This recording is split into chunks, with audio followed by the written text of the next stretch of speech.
Hey guys, welcome back. It's Claytano. Thank you so much for tuning in as always. And today is going to be showing you the top 5 light natural 5-star monsters for arena offense. In this series, I go over the top 5 monsters for this specific area of the game and tell you, of course, why they are where they are. So just to start into it here, number 5, and this, before we get into it though, this was a little bit harder than I was expecting. I thought it was going to be really clear cut. I was definitely going to know who I was going to put in there, but it did get a little bit dicey. So the one that I started off with at number 5 was actually Eludia, the light chicken here. So we have Eludia, and the reason why I have her on the list, or him, whatever it is because of the third skill here. It removes all of the beneficial effects and deals damage to all of the enemies with Holy Fire and prevents the enemies from receiving beneficial effects for 1 turn. So it removes all the beneficial effects, adds in another element where you can't remove or can't add any more beneficial effects onto them, but any sort of AoE buff remover monster is always going to be really good for not only arena offense but arena defense. This one may not be the best option for arena defense, however with the correct monsters, anytime you do damage with that as well is amazing. Now you can build it either Despair or Violence.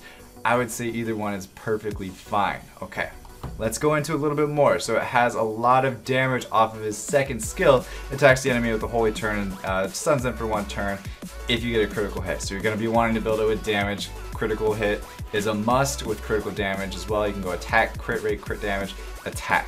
Either one is fine. If you need the speed, go speed slot 2. Okay, and then second off, or third off I guess I should say now, is that it attacks the enemy with serious injury and stuns them for 1 turn. And basically just has some CC along with it as well. So not only is it great skills for arena offense to be built with a Galleon and then 2 other nukers instead. So what I would do is I would take this monster and I would just switch it out.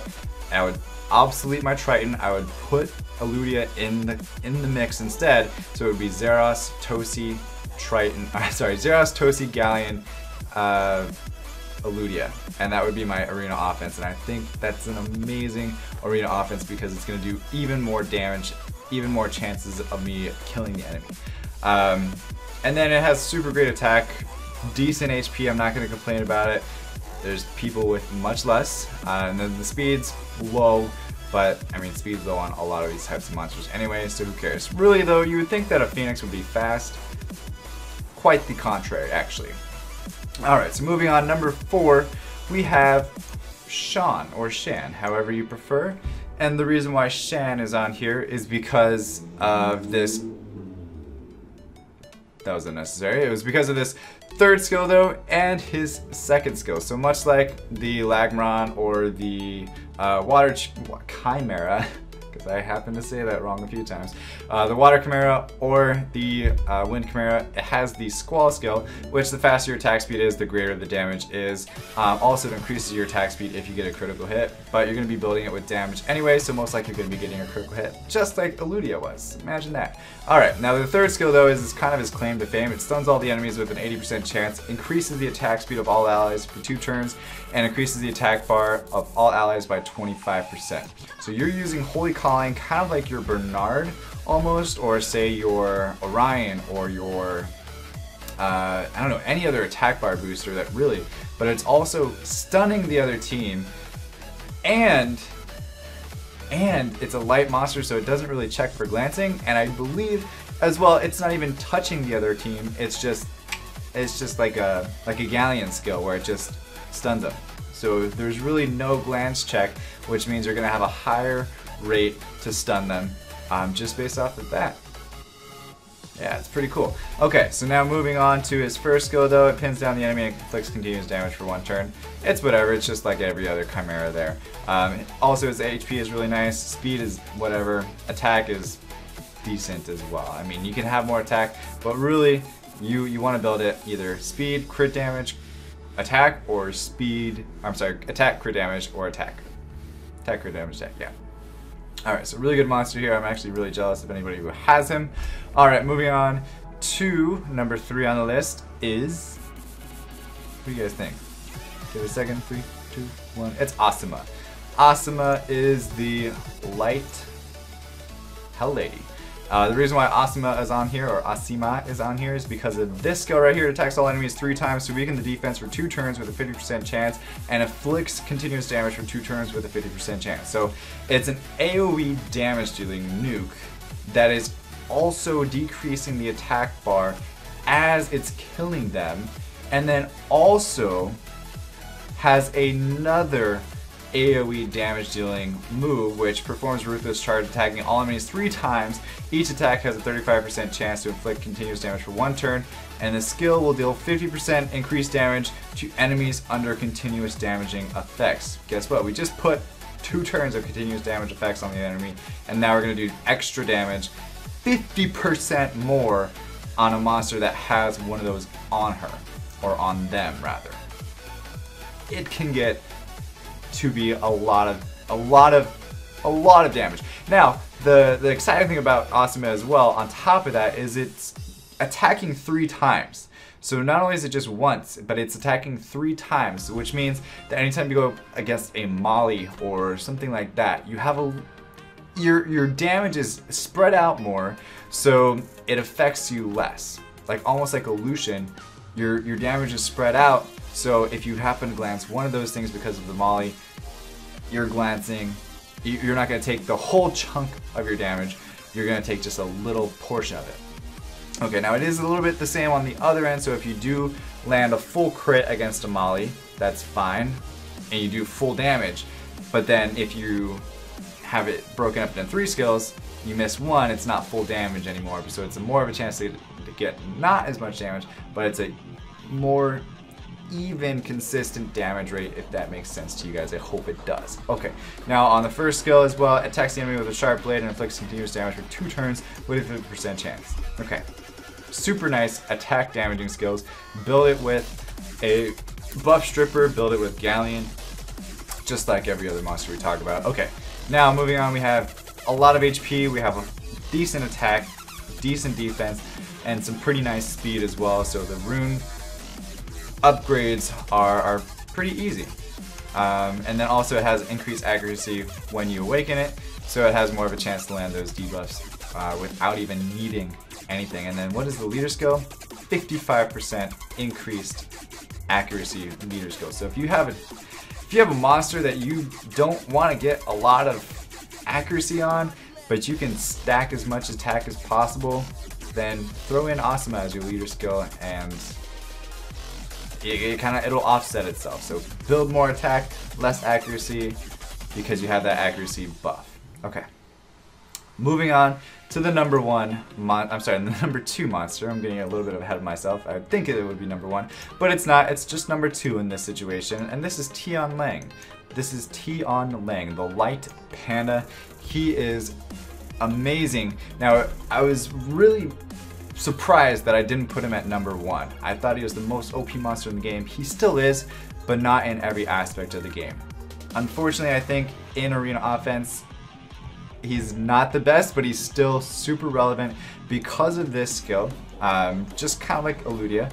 Attacks all enemies 3 times, with each strike having a 50% chance to remove beneficial effect, and stuns them for 1 turn. So it's an AoE buff removing attack that can also stun them without having Despair Ring. So you definitely want to build him with Violent instead of Despair. Okay, the third skill though is where it gets you. It's the passive. It affects all of the attack bar. Increasing skills of both allies and enemies will be decreased by 50%. Your attack bar will increase by 20% anytime an enemy uses the attack bar increasing skill. This skill will not apply to an opponent that has the same effect. Okay, so basically if you put him in there and you're going against a speed team and they use their Bernard, they use their Bastet, they use their Orion, or something else that's going to increase the attack bar. Ariel now, even Beladion, any of those monsters, you're boosting Tian Lang, and he's going to keep going more and more and more the more attack bar skills you use. Now, a lot of people, they're not used to a monster like this. They don't defend against a monster like this. They don't attack really against a monster like this very often. So all of their thoughts are that, okay, I'm building my monsters to be fast. I want to go first. I want to go often. So I'm going to use attack bar boosting skills. And that's where Tian Lang comes in and says, nope, this is a completely different meta that I am in, and I am completely changing the game. So he's a super crazy awesome monster, that Tian Lang, if you have one. Also, it attacks the enemy 3 times, with each strike having a 30% chance to decrease the target's defense for 2 turns, meaning if you missed a Galleon defense break, here you go, here's another chance. I would switch out my Triton for one of these bad boys any day. Oh my god. Right now, give it to me right now. Okay. Speed's a little bit off, but it has a lot of HP. Don't really need a lot of speed because gaining the attack bar boost off of the other enemies using attack bar boosting skills. Also has decent defense, so it's probably not going to die anytime soon. Also, the leader skill in Guild Wars increases by 44% for the HP in Guild Wars. That's a lot of HP extra. Okay. Moving on to the #1 monster for Arena Offense for light 5-star monsters, and that is Zeroth. Okay. The reason why Zeroth is on here is because he has this skill. It sacrifices half of your current HP to deal damage to all enemies. The damage is proportionate to this sacrificed HP. If you have 50,000, 60,000 HP on a Zeroth, and you sacrifice half of that, it is going to make your skill do insane amounts of damage. And at the same time, you have to build it with crit rate and crit damage still, because you want to make sure that you're critting that extra amount in your crit damage, which is boosting that extra amount out. You can one-shot pretty much every single monster in this game, unless they have a revive skill or an endure, like Theomar's, Samath, or what's the other one? There's one more. Perna, right? So you can one-shot them, but then they'll come back on you, but everybody else you can just one-shot. For real. I mean, there's a few monsters, of course, if they're built just HP, just defense, that can withstand this, but a lot of the times you're not going to withstand a Zero shot. Even without defense break, he's still going to do massive amounts of damage. He has a little heal here. It's not the greatest thing, but it also removes 2 harmful effects from each ally, and then just a useless first skill, but still, it's just this. If you set him up, no matter what you do to set him up, if he gets a clean shot off with Armageddon, your monsters are going to be in a really deep shit. For real. But look at this max HP. It's the highest in the game. Defense isn't so great, but it doesn't need it because he has so much HP. Speed isn't great because, like I said, if you set it up, you're golden. Aside from that, guys, I do videos like this all the time, so if you like this one, definitely like, and subscribe so you don't miss the next one. The next one is going to be on the Dark Monsters for the top 5 Arena Offense monsters for the Dark Elements. You won't want to miss it, so definitely hit that subscribe button. As always, stay stupid, don't be potatoes. Appreciate your time. Love you guys, and I'll see you in the next video. Bye-bye.